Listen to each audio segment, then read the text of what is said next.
안녕하세요, 리바이버입니다. 현대차의 신형 경차 캐스퍼가 판매 가격이 모닝보다 높아서 실망하셨던 분들도 있겠지만 오른 가격만큼 차체 강성이나 방진, 방음 이런 부분들이 모닝보다 더 나아졌는지 한번 보려고 합니다. 자료는 현대기아의 GSW 차체 매뉴얼과 정비 지침서를 참고했습니다. 결론부터 간략하게 말씀드리자면 전반적인 차체 강성은 모닝보다 높을 것으로 예상됩니다. 다만 방진, 방음, 녹방지 이런 부분들은 글쎄요. 이건 영상 마지막에 언급하겠습니다.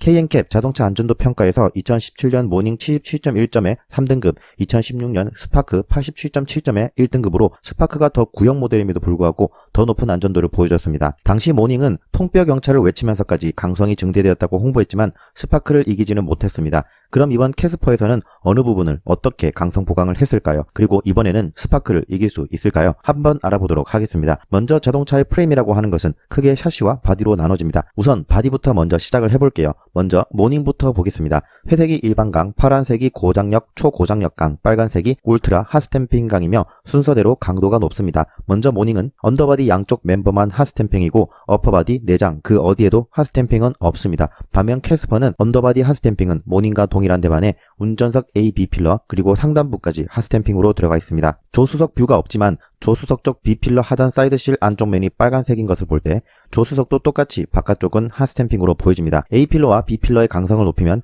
전방 충돌 시 1열 탑승자의 충격을 줄일 수 있습니다. 또한 사고 시에 차체 변형이 최소화되기 때문에 문을 열고 탈출할 수 있는 가능성도 높아집니다. 만약 사고로 인해 불이 나거나 주변을 달리던 차량에 의해 2차 충돌에 따른 인명피해를 최소화할 수도 있죠. 이런 부분은 소비자로 하여금 경차의 안전도에 대한 걱정을 덜 수 있기 때문에 세일즈 포인트로 홍보할 가능성이 높아 보입니다. 다음으로 언더바디의 사이드실도 모닝과 색상이 다릅니다. 캐스퍼는 사이드실 하단에 깊게 뻗은 이 부위도 고장력, 초고장력 강을 사용했습니다. 그리고 플로어 판넬 좌우를 가로로 이어주는 부품도 고장력 강판입니다. 전반적으로 차체 하부 강성이 모닝보다는 높아졌다고 볼 수 있겠네요. 또한 엔진이 마운트되는 여기 팬더 에이프런 패널도 고장력 강판의 적용률을 높였다는 것을 확인할 수 있습니다. 그리고 엔진룸 쪽에 프론트 사이드 멤버와 상단부가 기존의 모닝은 이어져 있지 않았는데 별도의 형상으로 이어져 있고 이 부품 형상 또한 한 번 꺾인 게 아니라 두 번에 걸쳐 꺾인 형상으로 되어 있죠. 이것은 기존의 3세대 플랫폼을 적용한 소나타 DM8과도 비슷합니다. 이런 점을 봤을 때 캐스퍼는 3세대 플랫폼의 특징들을 일부 가져온 것으로 보여지는데요. 이 형상은 외부 충격을 차체에 골고루 분산시켜주는 데 도움이 될 것 같습니다. 엔진룸이 크지 않아서 충격을 받아주는 거리도 좁긴 하지만 부분적으로 스몰 오버랩에서 볼보에 비껴치는 기술을 보여줄 수도 있을 것 같은데요. 향후에 KNCAP 안전도 평가 결과가 기대되는 부분입니다. 차체 강성 다음으로 여기 보시면 부식 방지 메뉴에 방진 패드와 언더 코팅이 있습니다. 방진 패드를 보시면 모닝 대비 캐스퍼는 1열 플로어 패드 일부가 삭제되어 있습니다. 2열 시트 쿠션 밑에는 플로어 패드가 완전히 삭제되었고요. 이 자료로 판단할 때 하부의 진동을 억제하는 방진 패드 면적이 일부 축소되거나 삭제되었기 때문에 진동은 모닝보다 좀 더 높을 수도 있겠습니다. 다만 실제 느껴지는 진동에 대해서는 방진 패드 면적과 개수만으로는 판단할 수 없고 차체 설계와 방진 부품의 두께, 재질에 따라서도 달라질 수 있기 때문에 참고만 하시면 될 것 같습니다. 가장 아쉬운 점은 2열 쿠션 방진 매트의 삭제인데요. 물론 경차의 2열에 사람이 앉는 상황은 거의 없다고 판단해서 뺐을 수도 있겠지만 모닝에도 있는 것이 빠졌다는 것은 아쉬운 부분입니다. 다음으로 언더코팅을 한번 볼게요. 언더코팅의 그림만 봤을 때 큰 차이는 없어 보여요. 하지만 자세히 보면 큰 차이가 있습니다. 우선 모닝은 휠하우스 프론트와 리어 모두 언더코팅이 되어 있습니다. 캐스퍼는 리어 휠하우스 언더코팅이 없어요. 그런데 이것 하나의 차이라면 제가 큰 차이라고 하지 않았겠죠. 바로 언더코팅의 두께가 모닝 대비 절반입니다. 모닝은 코팅 두께가 2mm고요. 캐스퍼는 초록색 부위가 1mm, 갈색 부위는 심지어 0.8mm입니다. 물론 이것도 두께만으로 판단할 수 없죠. 두께가 얇더라도 언더코팅 효과가 더 좋은 재료를 썼을 수도 있으니까요. 그런데 그건 아무도 모를 일이죠. 광주 글로벌 모터스랑 현대차만 알겠죠. 만약 모닝과 동일한 언더코팅 재료를 썼다라고 한다면 분명 이 부분도 아쉽습니다. 혹시나 언더코팅 두께가 줄어들었다면 언더커버 적용 면적을 3세대 플랫폼 차량만큼 높이지는 않았을까 해서 다른 사진을 검색해봤지만 그런 건 없었어요. 이렇게 바디, 방진 매트, 언더코팅까지 봤는데요. 한 가지 말씀 안 드린 게 있습니다. 바로 캐비티 왁스 도포예요. 그런데 말씀을 안 드린 이유가 진짜 차체 매뉴얼에 캐비티 왁스 도포가 빠져 있어요. 모닝을 보시면 차체 케미컬, 부식 방지 카테고리에 캐비티 왁스 도포가 있습니다. 그런데 캐스퍼에는 없어요. 캐비티 왁스 도포라는 것을 설명해 드리자면 차체 사이드실, 도어, 보닛, 트렁크 부품의 가장 낮은 곳에 도포를 해서 부품 내부에서 발생하는 녹을 방지하는 역할을 해요. 비가 내리거나 세차를 하게 되면 이 부품들에 물이 들어가게 되죠. 그러면 이 물이 고이지 않고 외부로 배출되도록 드레인 홀이라는 구멍이 있긴 한데 완벽하게 건조되진 않아요. 그래서 각 부품의 가장 낮은 곳에 이렇게 왁스를 도포하는 겁니다. 이너 왁스라고 부르기도 하고요. 그런데 캐스퍼에는 왁스 도포가 없어요. 샤시에 대해 알아보겠습니다. 샤시는 서스펜션 및 차체의 모든 하중을 지지해주는 중요한 부품입니다. 프론트 서브 프레임은 가장 핵심적이고 이야기가 길어질 것 같아서 리어 서스펜션부터 시작해 보겠습니다. 리어 서스펜션은 멀티링크가 아닌 토션빔 타입입니다. 경차의 경우에는 멀티링크를 위한 공간이 나오지 않을 뿐만 아니라 토션빔의 특징이 경차의 특성과도 매칭성이 높기 때문에 토션빔 타입이 가장 적합합니다. 토션빔의 특징을 설명드리면 구조가 단순하고 부피가 작기 때문에 실내 공간을 넓게 뽑아낼 수 있으며 무게가 가볍습니다. 제작 공정이 멀티링크 대비 상대적으로 적고 제조 비용이 저렴한 것 또한 경차의 특성에 걸맞는 장점이라고 할 수 있습니다. 이 캐스퍼의 토션빔을 보시면요, 모닝의 그것과 거의 똑같습니다. 보시면 상단에 구멍이 4개 더 뚫린 것 말고는 똑같다고 생각할 정도로 다른 부품들의 위치도 동일합니다. 그래서 캐스퍼와 모닝의 리어 서스펜션을 이렇게 오버랩을 해봤을 때도 거의 100% 일치한다고 볼 수 있을 정도로 비슷합니다. 그래서 동일한 부품을 공유하는 것이 아니겠나 하는 생각이 들고요. 다만 기존 부품에서 강성과 내구성이 크게 변하지 않는 범위 내에서 약간의 경량화를 위한 4개의 홀 성형이 상단에 들어간 것은 아닌가, 그렇게도 한번 추측을 해볼 수 있을 것 같습니다. 어쨌든 리어 서스펜션은 많은 부품들이 모닝의 그것과 공유된 것으로 보여진다고 할 수 있겠습니다. 다음으로 프론트 서브 프레임입니다. 프론트 서브 프레임을 보시면 자동차 하체를 좀 아시거나 하체 리뷰를 좀 보셨거나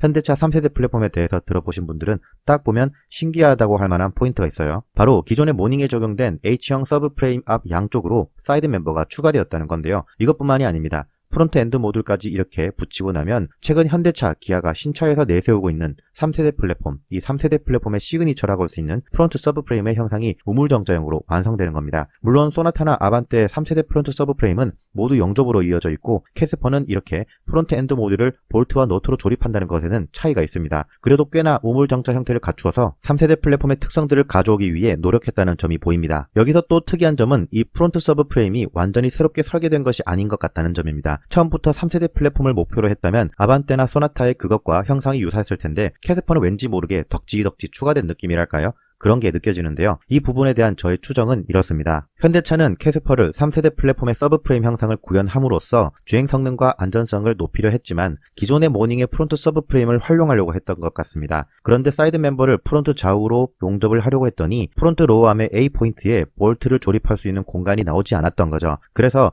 노란색 이 파이프가 용접되어 있는 갈색 부품을 중간에 또 용접을 하고 연장된 부위에 다시 사이드 멤버를 용접한 형태로 만든 것 같습니다. 그러면 여기 노란색 파이프 구멍을 통해서 로어암 A포인트에 볼트를 조립할 수 있겠죠. 제가 캐스퍼의 프론트 서브 프레임이 모닝의 프론트 서브 프레임을 활용하여 설계적으로 계산한 제품이라고 생각하게 된 근거가 3가지 있습니다. 첫 번째는 아무리 봐도 깔끔한 순정 상태가 아니라 부품들이 덧대고 덧대면서 용접된 것 같은 이 3D 도면입니다. 두 번째는 모닝과 캐스퍼의 H형 프론트 서브 프레임의 형상이나 외관이 너무나도 유사하기 때문이고요. 마지막으로 세 번째는 국내 경차 판매량이 계속해서 하락해왔기 때문입니다. 마지막 근거에 대해서는 그게 무슨 상관이냐 하면서 의문을 가질 수도 있겠죠. 2017년 경차 판매 실적이 14만여 대였습니다. 그리고 2020년 경차 판매 실적은 10만여 대였고요. 30% 가까이 줄어들었어요.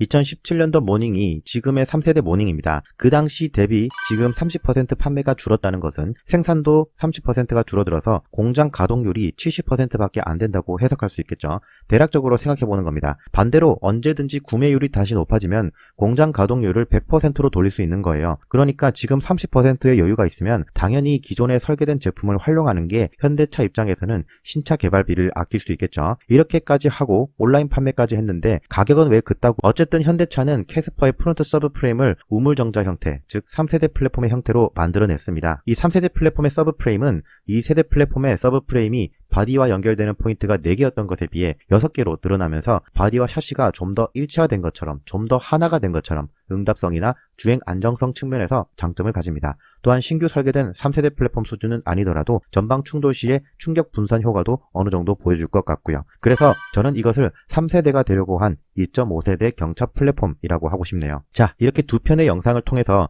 캐스퍼는 모닝보다 더 튼튼해졌는지 바디와 샤시 정비 지침서와 차체 매뉴얼로 알아봤는데요. 1편 바디에서 빠진 내용 중에 하나가 구조용 접착제였는데 모닝과 캐스퍼는 큰 차이는 없었습니다. 다만 캐스퍼가 1열 도어 쪽 차체 구조용 접착제가 모닝의 경우 안쪽에만 있었던 것에 반해 바깥쪽에도 추가되었다는 점이 달랐는데요. 큰 차이는 아니죠. 모닝 정도면 레이에 비하면 완전 해자인 거예요. 마지막으로 캐스퍼 차체 강성에 대한 영상의 결론입니다. 프론트 서브 프레임은 3세대 플랫폼의 구조를 일부 따르고 있고 A, B 필러의 핫 스탬핑 적용 및 고장력강 적용 범위가 모닝보다 확대되어 전반적인 차체 강성이 높아졌을 뿐만 아니라 주행 성능이나 안정성에서도 모닝보다 확실히 좋아졌을 것으로 보여진다. 다만 방진 패드가 일부 삭제되고 언더코팅 두께가 얇아졌을 뿐만 아니라 현재 차체 매뉴얼에는 캐비티 박스 도포가 없는 것으로 볼 때 이 부분은 아쉽다 라고 결론 지을 수 있겠습니다. 여전히 캐스퍼 가격에 대한 논란이 많은데요. 100% 온라인 판매로 이뤄졌다는 점과 인건비가 현대자동차 대비 상대적으로 낮은 광주 글로벌 모터스에 조립 외주를 줬다는 것을 전제로 한다면 저는 이번에 조사한 바디와 샤시만으로 봤을 때 결코 저렴하진 않다고 봅니다. 그리고 네티즌들이나 제가 인터넷이나 유튜브를 통해서 캐스퍼가 비싸다 아니다를 얘기하는 것에 큰 의미는 없다고 저는 생각합니다. 그 이유는 현대차가 캐스퍼의 초반 시장 반응을 보고 신차 효과 이후에도 판매율이 꾸준히 나오지 않고 계속해서 하락한다면 연식 변경에서는 고객 선호 사양으로 등급을 조정하고 상품성을 개선하고 필요하다면 전년 모델 대비 가격을 동일하게 갈 수도 있는 겁니다. 결국 제품의 상품성이 고객의 반응으로 이어질 것이고 고객의 반응에 따라 가격이 결정될 거라고 저는 생각합니다. 만약 고객의 수요가 꾸준히 이어진다면 비싸다고 하는 사람들은 애초에 구매할 생각이 없는 사람들이라고 보는 게 맞겠죠. 이렇게 캐스퍼의 차체와 샤시에 대한 정보를 모닝과 비교해보는 시간을 가져봤습니다. 저는 지금까지 리바이버였습니다.